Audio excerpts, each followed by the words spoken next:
What is your best petty revenge story against a toxic neighbor? I lived in an apartment complex with assigned parking, and my neighbor, Chad, was a nightmare. Chad drove a massive lifted truck and constantly parked in my spot because it was closer to the stairs. Every time I asked him to move, he'd tell me to relax and that he'd only be there for a minute, which usually meant the entire night. I complained to the HOA, but they were useless and told me to work it out with him. I finally had enough when I came home from a double shift at 2 a.m. and found him in my spot again. Instead of calling a tow truck which would take hours, I noticed it was going to be below freezing that night. I went upstairs, grabbed a giant bag of birdseed, and covered the roof and bed of his truck in it.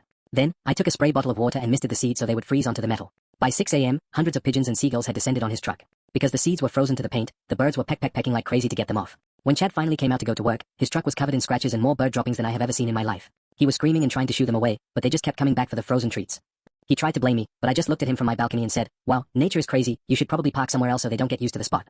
He hasn't parked in my space since, and now he has to pay for a full professional detailing and a new paint job.